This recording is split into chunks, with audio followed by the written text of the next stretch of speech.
जयशंकर यानी कि जो विदेश मंत्री है उनका बयान एनसीक्यू परेशान। आज इस पर हम करेंगे चर्चा।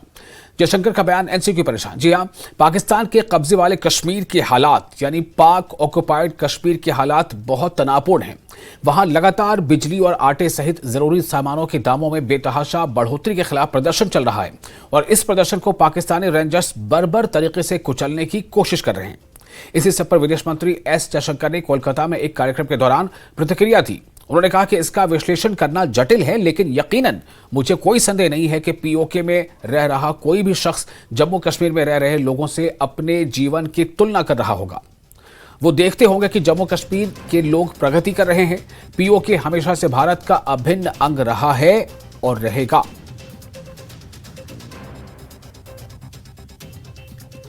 Today, yes, things are, there is a certain ferment happening in POK. I think you can see it in social media, you can see it on television. The analysis of it is very complex, but definitely I have no doubt in my own mind that someone living in POK is comparing their situation with someone actually living in Jammu and Kashmir and saying that, how is it that people today are actually progressing there. And they know that sense of being under occupation, of being discriminated, of being treated badly. I think clearly that any such comparison would be preying on their minds. And the gentleman there actually asked me, POK, when would it merge? I don't know what you mean by merge, because it has been India, it is always India.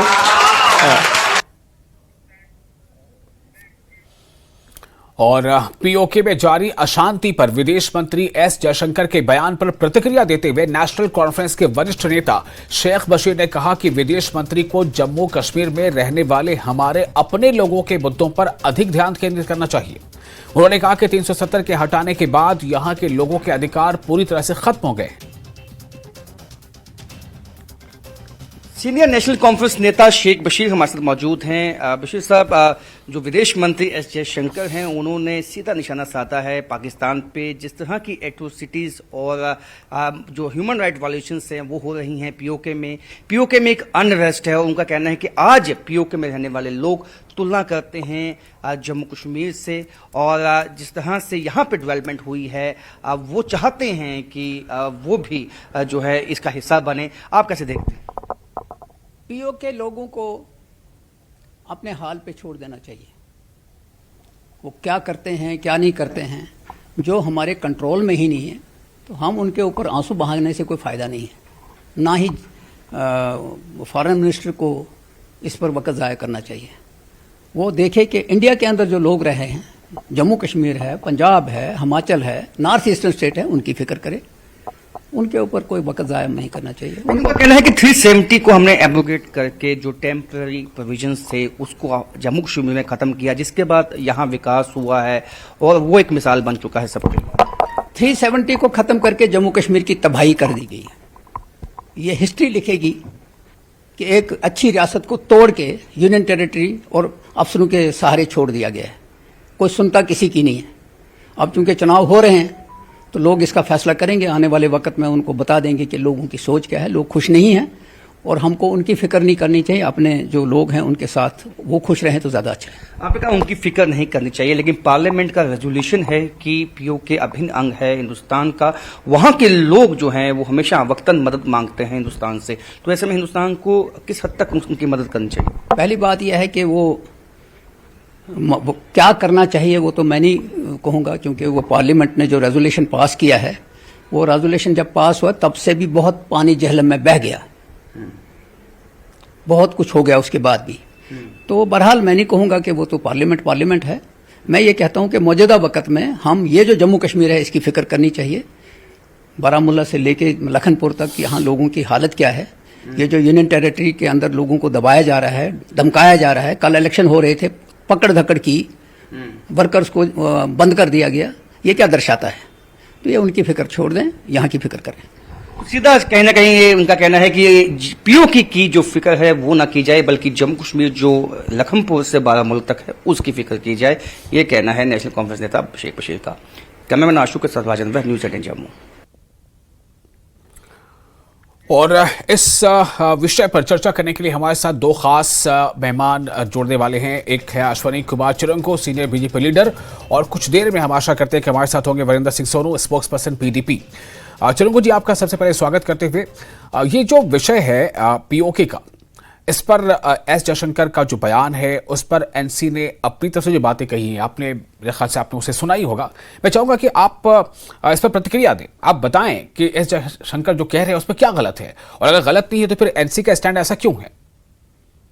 देखिए, ऐसा है कि जो S Jaishankar जी ने कहा है उसमें कोई ऐसी बात नहीं है कि उन्होंने कोई नई बात कही है। वो एक्चुअली जब वो रेफरेंस दे रहे हैं 1994 के पार्लियामेंट के उस रेजोल्यूशन के बारे में जिसमें जम्मू कश्मीर के लिए भारतीय पार्लियामेंट ने उस वक्त ये कहा था कि जितने भी सारे क्षेत्र पाकिस्तान के पास हैं वो सारे एक्चुअली भारत के हैं, और उन भारत के क्षेत्रों को जो पाकिस्तान में इलीगल ऑक्यूपेशन में है उनको हमने वापस लेना होगा।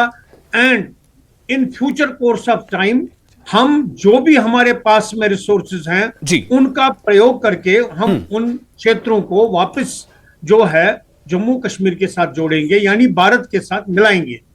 लेकिन ये जो बात और इस पर जो प्रतिक्रिया अभी आई है अलग अलग लोगों से आई है, वो इसको अपने जिसे कहते हैं नजरिए से देखते हैं। नजरिया उनका ये है कि आर्टिकल 370 जो है वो समाप्त करके उनके जो हैं उनके हिसाब से, जैसे उन्होंने कहा कि उनके अधिकार छीन लिए गए हैं। एक्चुअली वो लोगों की बात नहीं कर रहे हैं। लोगों को तो आर्टिकल 370 की समाप्ति के बाद में अधिकार मिले हैं, चाहे वो महिलाएं हैं, चाहे वो सारे लोग हैं जो वाल्मीकि समाज से हैं, चाहे वो लोग हैं जो गोरखा समाज से हैं, कश्मीरी पंडित भी उसमें हैं, उन लोगों का जिन्होंने कश्मीर के बाहर, जम्मू कश्मीर के बाहर शादियां की थी, उनके जो हुकूक हैं वो सारे उनको मिले हैं। जो पहले ऐसा होता था कि यहाँ का जो डोमिसाइल सर्टिफिकेट होता था उसका नाम था परमानेंट रेजिडेंट सर्टिफिकेट, वो केवल लड़कियों के लिए शादी तक ही इंपॉर्टेंट रहती थी, वैलिड रहती थी, वो समाप्त हो चुका है। और उसके बाद में जो सुप्रीम कोर्ट ने जो पार्लियामेंट में 5 अगस्त 2019 को एक्शन हुई थी आर्टिकल 370 और स्पेशल स्टेटस वगैरह इस सब के बारे में, जो उस सबको सुप्रीम कोर्ट ऑफ इंडिया ने पिछले साल दिसंबर में 2023 में मोहर लगाई थी। ये एक्चुअली ऐसा है कि नेशनल कॉन्फ्रेंस, पीडीपी या इस तरह के जो लोग हैं उनको ऐसा लग रहा है जो उनके विशेष अधिकार थे वो समाप्त हो गए हैं। ये बात मैं उनसे सहमत हूं कि हाँ, उन लोगों के, ये जो नेशनल कॉन्फ्रेंस के लोग थे या पीडीपी के लोग थे या इस तरह के जितने भी लोग थे जो उनके विशेष अधिकार थे, अलगाववादी थे या जो आतंकवादी प्रक्रिया में कहीं ना कहीं पर उन सारे खेलों में पाकिस्तान के साथ जिनके हाथ मिले हुए थे और जिन्होंने पिछले 35 साल में जम्मू कश्मीर में हालात इस कदर बिगाड़ दिए कि यहां से एक फुल फ्लेज्ड कम्युनिटी जो है वो कश्मीर से बाहर आने पर मजबूर हो गई, उनको वहां से निकाल दिया। ऐसे लोगों को जरूर इस बात पर तकलीफ होगी कि उनके जो विशेष अधिकार थे, चाहे वो आर्टिकल 370 के अंतर्गत है, 35A के अंतर्गत है, स्पेशल स्टेटस या अलग से जो यहाँ पर संविधान था और फ्लैग था उसके अंतर्गत जो उनके विशेष अधिकार थे वो समाप्त हो गए हैं। और ये वो तो अगर समाप्त हुए हैं तो वो तो तमाम जो भी पार्टियां वहां पर रीजनल पार्टीज हैं उन सबके लिए ये बात आती है ना? नहीं, ऐसा है कि उनको ऐसी ये फीलिंग हो रही है कि 1947 से जिस प्रकार से उन्हें भारतीय गणराज्य में, रिपब्लिक ऑफ इंडिया में एक स्पेशल पोजीशन थी, वो स्पेशल पोजीशन उन लोगों की समाप्त हो गई है। इस बात को लेकर के उनका रोना है। आम आदमी को इससे कितना फर्क पड़ा है, उनको इससे क्या क्या फायदा हुआ है, उससे उनका कोई लेना देना नहीं है। They are not talking in terms of what has been done in regard to the common people. आम लोगों को तो इससे फायदा मिला है। और सबसे बड़ी बात जो 2019 के बाद में हमने देखिए जिस तरह का अमन अमान सारे जम्मू कश्मीर में है। नंबर 1, पत्थरबाजी समाप्त हो गई है। एक जिसे कहते हैं सबके लिए एक समान जो है प्ले फील्ड जम्मू कश्मीर में आ गया है। यहाँ पर अलग अलग प्रकार के इलेक्शंस हुए हैं और वो बहुत अच्छे हुए हैं, सफल हुए हैं, चाहे वो डीडीसी के इलेक्शन हो, पंचायत के इलेक्शन हो, लोकल बॉडीज के इलेक्शन हो। और अब तो ये हम देख रहे हैं दूसरी बार 2019 के बाद में अब इस बार 2024 में लोकसभा के इलेक्शन बहुत अच्छे ढंग से हो रहे हैं। 38% तो अभी तक मुझे लगता है शायद ये 40% तक न चला जाए कि यहाँ पर इतनी वोटिंग अभी हुई है। और जम्मू कश्मीर में अगर आप जम्मू के क्षेत्र में देखिए, वहां पर तो 65% लगभग 70% से भी ज्यादा वोटिंग हुई है। ये तो एक तरह से जो ये कह रहे हैं उसके बिल्कुल उलट में है। इसलिए जम्मू कश्मीर में आर्टिकल 370 के समाप्त होने से ये फर्क तो आया है, और इसी फर्क को जो पीओके के लोग हैं उन्होंने देखा है। इतना ही नहीं, आप यहां पर एक बात जोड़ दीजिए, देखिए जो अभी हम मुजफ्फराबाद, मीरपुर, कोटली और ये पलंदरी वगैरह इस सारे इलाके देख रहे हैं, इसी तरह का माहौल हमने पिछले साल बल्तिस्तान में भी देखा था, गिलगित में भी देखा था। ये ऐसा नहीं है कि केवल इसी क्षेत्र में हो रहा है। ये जो पश्चिम का क्षेत्र है, मैं जिनको वो वहां पर नॉर्दर्न एरियाज कहते हैं, नॉर्दर्न टेरिटरी कहते हैं, और जिसको हम गिलगित बल्तिस्तान जो पाकिस्तान के इलीगल कब्जे में है वो मानते, वहां पर भी। और उन्होंने वहां पर जो आवाजें दी थी उस समय, जो आवाजें लगाई थी, नारे लगाए थे कि कारगिल का रास्ता खोल दीजिए, हम लद्दाख के साथ मिलना चाहते हैं। इसी प्रकार से इन्होंने कहा कि हम जम्मू कश्मीर से मिलना चाहते हैं। तो बात तो सही है, क्योंकि उन्होंने शायद ये भी देखा होगा कि जम्मू कश्मीर में किस तरह के हालात हैं और पाक ऑक्यूपाइड कश्मीर का जो इलीगल एरिया है वहां पर किस तरह के हालात हैं। अभी मैं मानता हूं कि जम्मू कश्मीर की दृष्टि से जो अभी पाक ऑक्यूपाइड कश्मीर में हो रहा है वो और आगे बढ़ेगा। वो गिलगित में भी होगा और उसके बाद में फिर बल्तिस्तान में भी होगा, ये चलेगा। अब ये रुकने वाला नहीं है वहां। जी, लेकिन चरंगू जी, सवाल एक ये भी है कि पीओके को लेकर केंद्रीय गृह मंत्री, केंद्रीय रक्षा मंत्री अक्सर ये बातें कहते भी रहे हैं, पहले से भी कह रहे हैं कि एक समय ऐसा आएगा कि जब पीओके के लोग खुद चाहेंगे कि वो भारतीय कश्मीर जैसे जो हिस्सा या जो आज़ादी या फिर जो अमन और शांति को एंजॉय कर रहे हैं वो भी इसका एक हिस्सा बन जाए। तो क्या अभी जो वहां पर स्थितियां हैं, जिस तरह से लोग मतलब महंगाई के खिलाफ अगर लोग सड़कों पर आ रहे हैं तो गोलियां चल जा रही है, लोगों की जानें जा रही है, क्या वो स्थिति आती देख रहे हैं आप? देखिए, दो तरह की सिचुएशन है। एक तो ये सिचुएशन है, अगर आपने देखा होगा, बहुत गंभीरता से देखा होगा, वहां पर उन्होंने पाकिस्तान के झंडे जो लगे हुए हैं उनको वहां पर हटाया है, वहां उनको नीचे कर दिया। इतना ही नहीं, वहां की जो आर्मी है, रेंजर्स है, उन पे हमले उन्होंने किए हैं। पाकिस्तान के बरखिलाफ जो उन्होंने आवाजें उठाई हैं, जैसे उन्होंने ये कहा है हम क्या चाहते हैं आजादी, उससे आगे वो चले गए हैं और ये कहा है या तो खुद मुख्तारी नहीं तो हिंदुस्तान। इस तरह के नारे भी वहां लगे हुए हैं। और मैं मानता हूं ये अभी रुकने वाला नहीं है, क्योंकि जिस तरह के हालात पीओके में हैं वो साफ तौर पर इस चीज की ओर इशारा करती हैं कि पाक ऑक्यूपाइड कश्मीर में जो अभी हो रहा है वो कोई ऐसी बात नहीं है जो अभी ये समाप्त हो जाएगा। इसमें काफी टाइम लगेगा।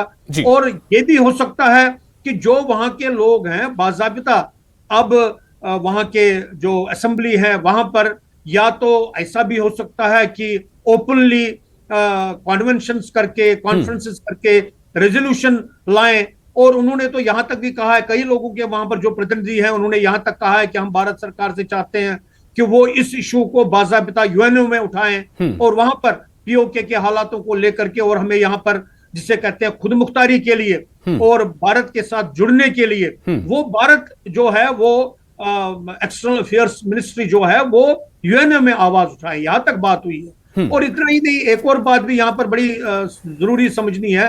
भले ही पाकिस्तान ने अभी लगभग 23 अरब रुपए जो हैं वो पीओके को दिए हैं, लेकिन मुझे लगता है इससे मामला सुलझने वाला नहीं है। ये मामला दूर तलक जाएगा। चलिए।